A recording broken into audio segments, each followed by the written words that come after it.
Bueno, de nuevo. Bueno, por un lado es realmente un placer y altamente gratificante que podamos contar en estas 2 jornadas con profesionales tan ricos y valiosos en su formación a nivel de lo profesional, académico, pero fundamentalmente en lo humano, ¿no? En relación a la licenciada Clara, en relación a mis compañeros de mesa, en realidad a todos los compañeros que han venido en estas 2 jornadas y que realmente es un lujo en Salta que podamos compartir estas experiencias. Bueno, justamente el día de ayer estábamos conversando, tuvimos la oportunidad, antes de empezar me voy a dar un derecho de poder comentarles, a nivel de anécdota, antes de la presentación, nosotros tuvimos oportunidad de ir a Montes de Oca en el 2009, recordábamos, y que fue antes de la ley, inclusive. Nosotros estábamos emprendiendo un camino acá en Salta, y de hecho es poder aprender de las experiencias que se venían llevando a cabo en el país, sumamente valiosas, los esfuerzos, más allá de que cada uno va a ir realizando un camino propio, como lo vamos a ir mostrando, pero realmente necesitábamos poder compartir las inquietudes, los miedos, las preocupaciones con todo un equipo que ya venía trabajando. Lo que nos llamó muchísimo la atención cuando llegamos al lugar es como desde los recursos que tenían, de hecho hablaba el licenciado Roseto, casi 1000 pacientes, nosotros en Salta llegamos a tener más de 200, no la quinta parte de lo que realmente tuvo Colonia Montes de Oca, es que con los recursos que tenían, cómo fueron organizándose desde el recurso humano para poder ir trabajando y para poder ir descubriendo a cada uno en esa multitud, en esa masa, ¿no? Porque yo creo que ya ni multitud, era una masa. Y a cada lugar, no se vio, pero cada lugar, fueron sectorizando y cada sector fueron como redescubriéndolo desde el recurso que en cada lugar. Nos llamó mucho la atención y de hecho que es sumamente valiosa la experiencia porque en la actualidad nosotros tenemos muchos instrumentos que nos ayudan en esta práctica, en esta que sigue siendo una lucha, pero que hoy en día estamos muy avalados. La Ley de Salud Mental marca un instrumento fundamental en estos espacios que vamos abriendo, en estas prácticas dignificantes que apuntamos, pero estas experiencias que pudieron surgir desde casi ningún recurso, ninguna prioridad, más allá de la motivación del personal por querer dignificar a las personas que estuvieron ahí por distintos motivos, casi muertos en vida, y poder redescubrirlo y poder generar estos espacios y abrir estos espacios en la misma comunidad. Por eso, bueno, quería un poco la anécdota, sumamente valiosa, sumamente rica, porque muchas veces uno apunta a cuáles son las políticas públicas y muchas de las transformaciones también se han venido llevando a cabo acá en la Argentina desde la base, ¿no? Desde las prácticas, desde lo humano, y con esta inquietud de que porque siempre haya sido así, no tiene por qué volver a hacerlo, ¿no? La posibilidad de repensarlo, transformarlo, aunque haya existido históricamente y a veces hasta por siglos, ese tipo de prácticas naturalizadas, que es lo que nosotros planteamos también como una gran dificultad. Yo quería plantearlo como muy general desde lo que son políticas públicas en salud mental en el marco de los derechos humanos, porque si bien hoy en día parecería muy difícil poder separar uno de otro, quiero volver a destacar que las prácticas sigue habiendo muchísima naturalización de que las cosas deben abordarse de determinada manera y sin poder visualizar que en sí estamos violando justamente el derecho humano, el derecho a la vida, el derecho a la dignidad, de una vida digna, apuntando esto. Lo marco fundamentalmente como un camino que vamos recorriendo, que en sí también nos ha facilitado distintas etapas que hemos tenido, cada una ha ido aportando, pero también de muchos vacíos. En la provincia de Salta, desde el año 99 hasta el año 2006, 5 años, no había nada a nivel central del Ministerio de Salud que pueda trabajar y coordinar estas políticas públicas desde lo psicosocial dentro de políticas públicas sanitarias. Y estos vacíos no marca solamente el que de ninguna manera estábamos en una agenda política, sino también la prioridad que implica también desde lo que tiene que ver con los recursos, de lo que tiene que ver con la organización, y ni hablar de las redes de servicios de salud en este punto. Por lo cual, trabajar desde el 2006, que empezamos a trabajar como un programa de salud mental, y empezar a trabajar no solamente desde las redes de servicios, desde las redes, todavía es hasta a veces utópico hablar de redes, es a donde tendemos, pero poder plantear desde los servicios, los efectores sanitarios, de cuáles son las necesidades, las problemáticas, y que estas problemáticas planteadas de la percepción de los servicios de salud sean realmente la percepción también de la comunidad, en cuanto pueda estar acorde la percepción de los trabajadores de la salud, en poder dar respuesta y acompañar en este proceso de salud, de enfermedad, atención. Quienes trabajamos en salud pública tendemos a esto como un acompañamiento, como un proceso dinámico. Nadie está sano ni enfermo 100%, justamente buscando este protagonismo. Desde un sistema que en realidad tuvo el protagonismo desde lo hegemónico, desde lo desde lo que tenía que ver el concepto de enfermedad, desde un concepto fundamentalmente biológico, y desde un concepto que la enfermedad apuntaba a un virus, a un germen, desde una tríada en la cual algo de afuera viene y enferma al individuo. Me parece esto importante destacar porque si bien el perfil epidemiológico ha cambiado notoriamente en el país y en el mundo, basta ver las estadísticas de hospitales generales en las guardias de los fines de semana, como las problemáticas de mayor frecuencia y prevalencia tienen que ver con violencia, con autolesión, con intentos de suicidios, con lo que tiene que ver con accidentes, siniestros viales, los siniestros viales ligados también al consumo de sustancias, el consumo de sustancias psicoactivas. O sea, basta ir un fin de semana a un efector de salud para ver que el perfil epidemiológico de nuestro país y del mundo ha cambiado. Sin embargo, las acciones o las políticas ligadas para acompañar esto seguían siendo las mismas. Y fundamentalmente también desde el concepto de paciente, en la cual la persona pueda venir y pueda ser en lo posible lo más paciente y lo más pasivo posible para que todas las acciones y técnicas puedan implementar en él la transformación necesaria para la incorporación al sistema o para esta atención desde el sistema público. Parece curioso porque de pronto si hablamos de políticas sociosanitarias y donde estas políticas sociosanitarias desde estos nuevos paradigmas deban necesariamente trabajar desde espacios totalmente diferentes que apunten a un eje y que estén atravesados por un eje que tenga que ver con la inclusión. ¿Cómo lograr la inclusión cuando todavía está teñido un sistema sanitario desde una posición que el que viene debe venir pasivo y lo posible, lo más quietito posible, que no venga a distorsionar las acciones que debe trabajar el mismo equipo sanitario para restablecer la salud que por un momento ha perdido? Es muy difícil sentir que uno trabaja de la inclusión cuando justamente estas personas, los usuarios, han sido situados en lugares como paciente y muchas veces inclusive el paciente que queda anulado a cualquier intervención terapéutica. Desde el paciente y de lo que tenga que ver también con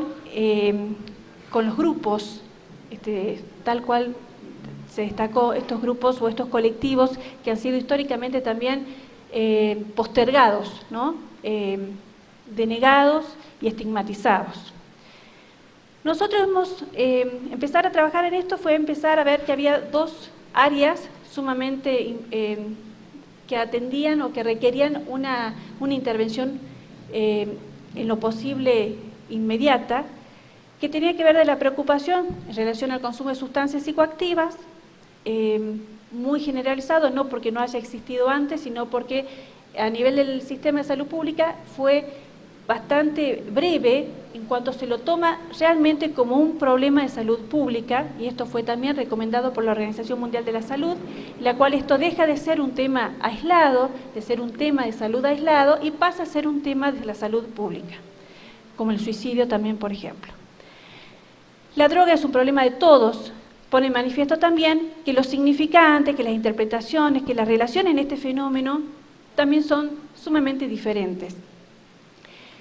La distorsión, la suplementación, la reducción, la estigmatización en relación a esta problemática de consumo, para nosotros formaba parte de una de las brechas fundamentales.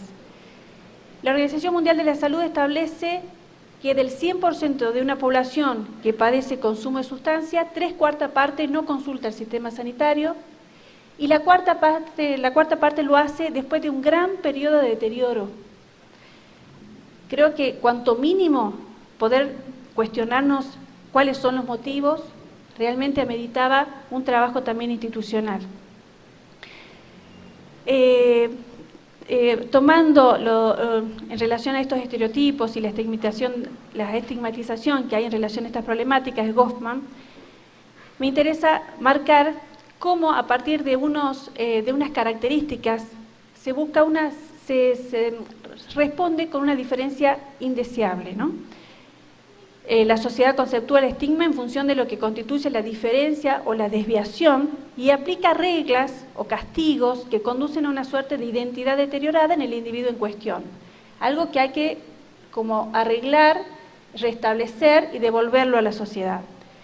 De este modo, esta etiqueta que tiene que ver con el estigma, como este atributo negativo, se coloca también a las personas, a los grupos que consideran que puedan ser más vulnerables, por ejemplo los jóvenes, y en virtud de esto también a toda una sociedad relacionada a esto. Esto para nosotros fue un tema prioritario, y si bien se marcaba como un emergente social a poder responder, también veíamos que en relación a esto había otras áreas que habían sido postergadas históricamente y que en mucho tenían características que compartían tenían en común. El estigma social y la discriminación parte desde lo que es la actualidad y no hace mucho tiempo en relación a estos grupos con el tema de consumo de sustancias, pero también ha estado históricamente ligada a la locura. En general, este tipo de patrón de conducta, estos tipos de patrones, están muy asociadas a lo que son problemas y cuántos problemas traen a la sociedad. A la amenaza, al riesgo, hablaba Leo en relación a lo que es el riesgo o la amenaza socialmente, en la cual este es un criterio jurídico que según esto pueda representar un riesgo a sí mismo o hacia tercero, implicaba también una intervención que sea aislarlo del medio, que era la internación. Por lo tanto, tanto las problemáticas de consumo implicaba y de hecho ameritaban políticas sanitarias y grupos vulnerados históricamente, postergados históricamente, que tenían que ver con el padecimiento mental, con trastornos mentales severos, discapacidades psicosociales, y también un grupo,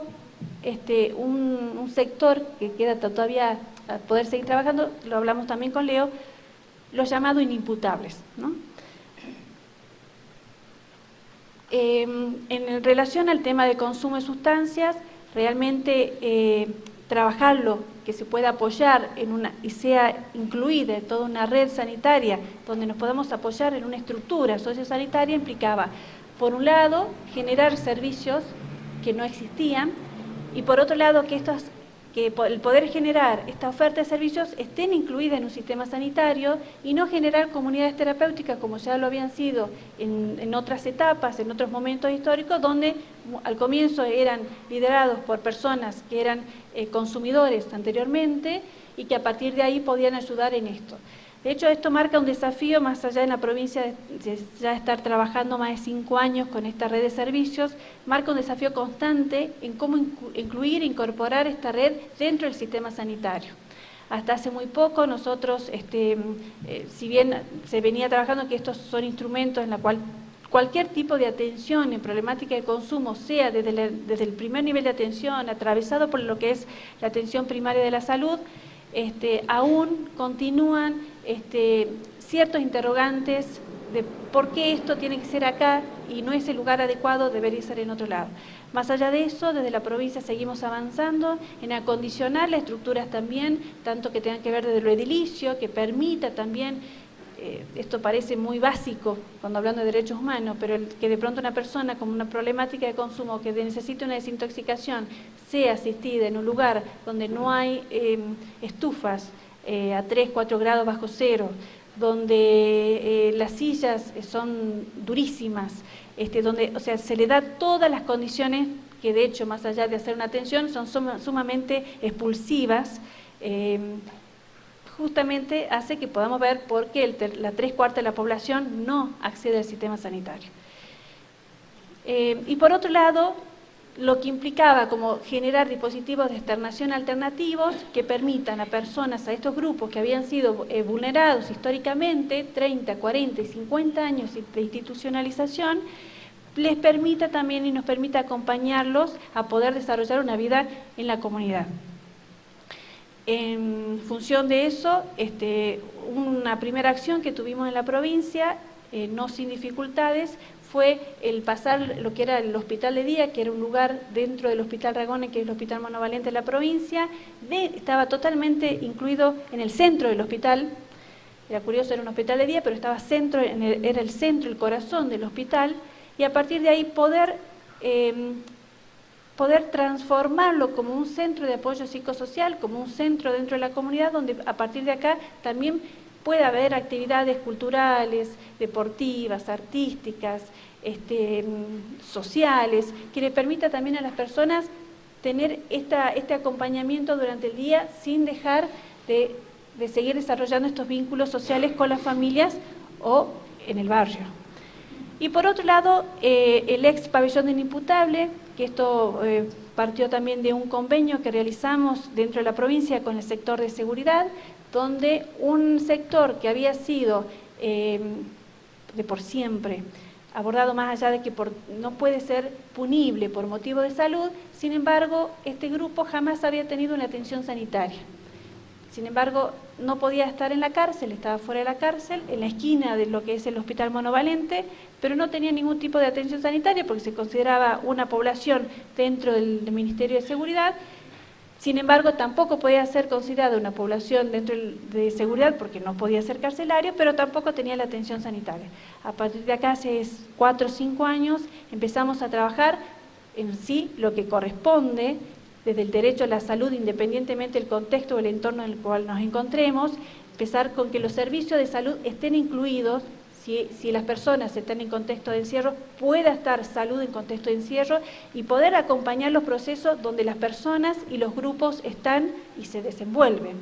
Más allá de los temas judiciales, en la cual también implicaba y ameritaba un trabajo conjunto para revisar criterios, que la mayoría no existen, de poder revisar en cuanto un criterio de inimputabilidad es realmente el criterio para que una persona pueda estar 30, 40 años cumpliendo 3, 4 veces la pena de la que hubiera tenido si hubiera cumplido realmente como imputable. Colectivos vulnerados, en realidad creemos que es el sector fundamental, y el establecer esta red sociosanitaria y pasar de un modelo biohegemónico con emergentes psicosociales, con un cambio de perfil epidemiológico, a verlo en cuanto el sector salud y las mismas comunidades puedan tener un protagonismo y sean actores clave de la transformación.